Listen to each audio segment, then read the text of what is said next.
इसे गांव में सखुबाई नाम की औरत रहा करती थी। वो बहुत ही गरीब थी, किराए के घर में रहती थी। उसके पति को गुजरे 2 साल हो गए थे। उसे एक लड़का भी था, उसका नाम था राजेश। वो पढ़ाई में बहुत ही होशियार था। पति के गुजरने के बाद घर चलने की सारी जिम्मेदारी सखुबाई के कंधों पर आई थी। साथ में राजेश की पढ़ाई का बोझ भी था।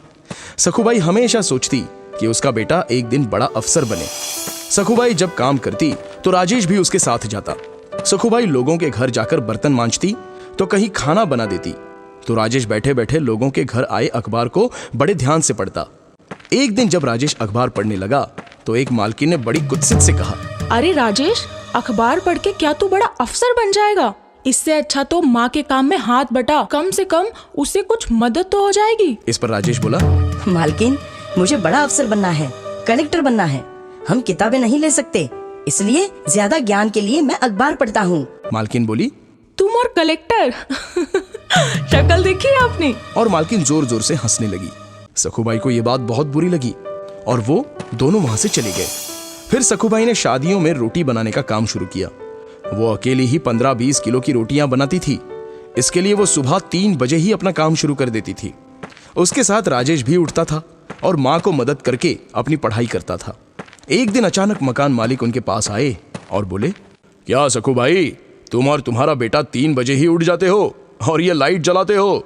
बिजली का बिल ज्यादा आ रहा है तुम्हारी वजह से। एक तो बिल ज्यादा दिया करो या फिर कमरा खाली कर दो। और मकान मालिक गुस्से से वहां से चले गए। फिर राजेश ने लालटेन जलाई और पढ़ाई करने लगा। माँ भी उस प्रकाश में रोटियां करने लगी।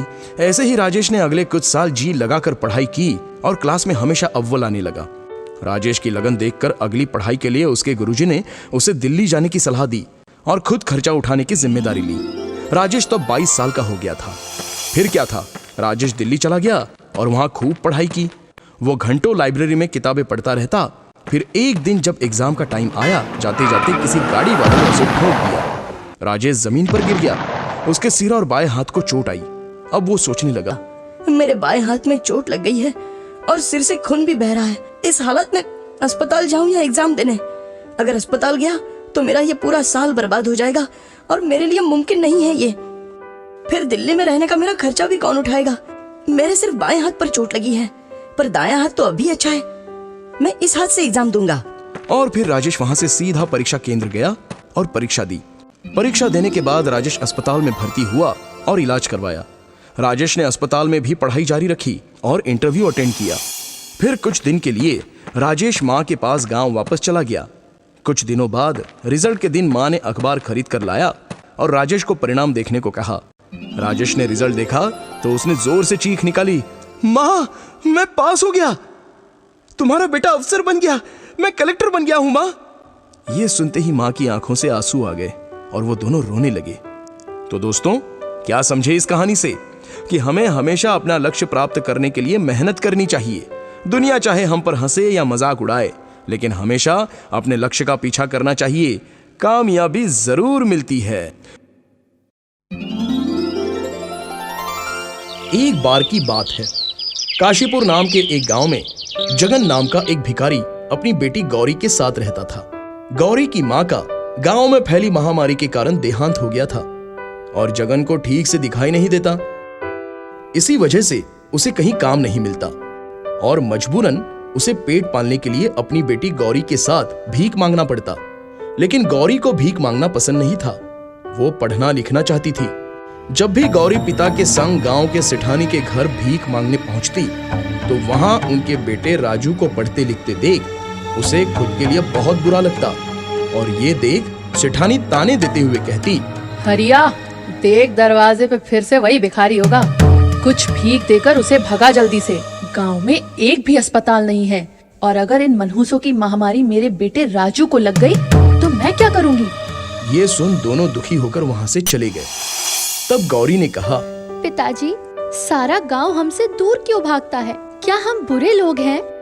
तो पिताजी ने कहा, अरे नहीं बेटा, बुराई तो हमारी गरीबी और इनकी सोच में है।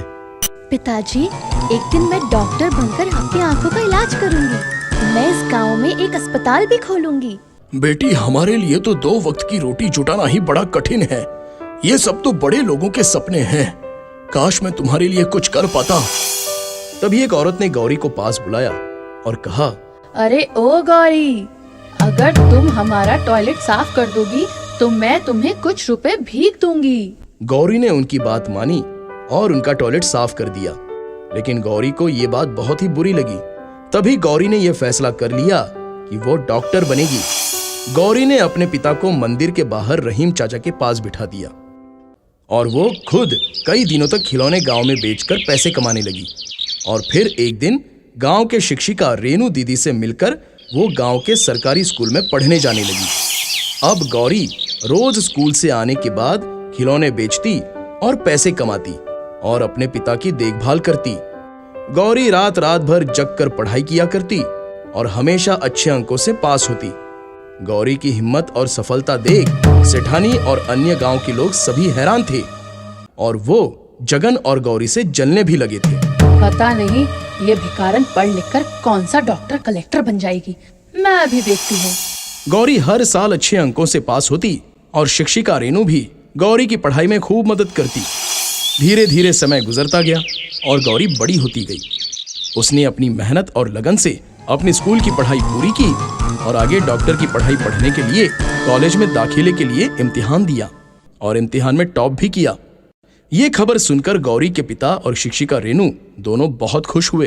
पिताजी, डॉक्टरी के पढ़ाई के लिए मुझे स्कॉलरशिप भी मिला है। लेकिन अब गौरी को अपने पिता को छोड़कर डॉक्टर की पढ़ाई के लिए शहर जाना था। वो उदास हो गई।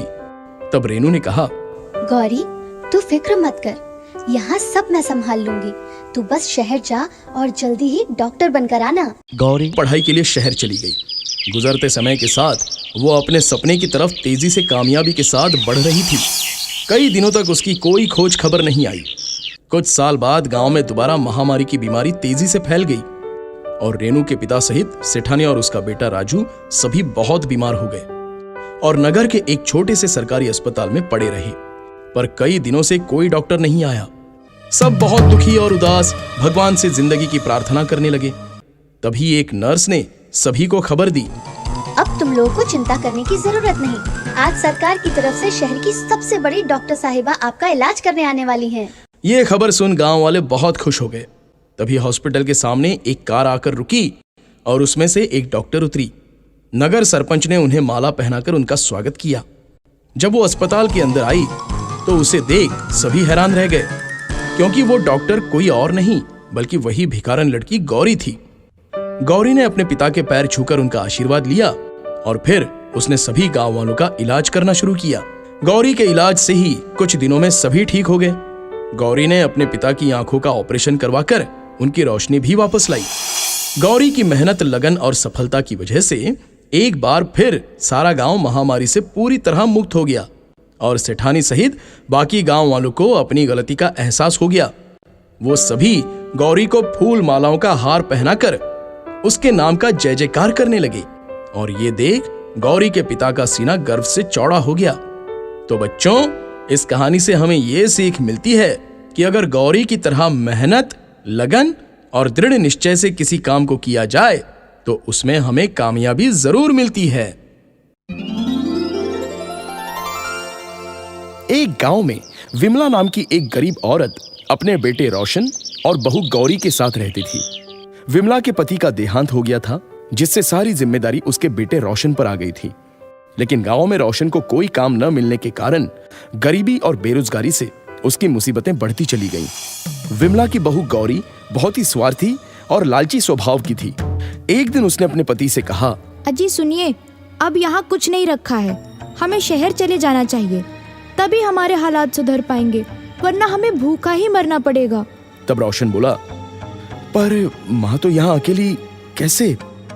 तो गौरी बोली, ओहो, आप माँ की चिंता मत कीजिए, जब आपको नौकरी मिल जाएगी तब हम माँ को पैसे भेज दिया करेंगे। रोशन अपनी माँ को अकेला छोड़ पत्नी गौरी के साथ शहर चला गया। कई महीने बीत जाने के बाद भी उसकी कोई खबर नहीं आई।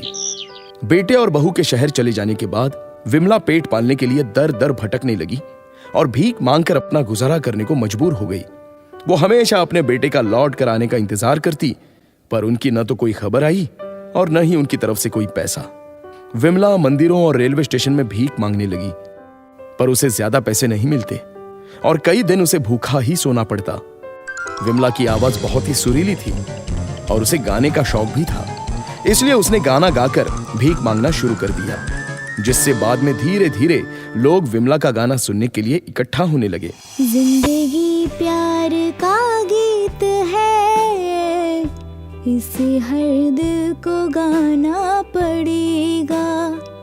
जिंदगी गम का सागर भी है, हंस के उस पार जाना पड़ेगा। विमला के गाने से लोगों का अच्छा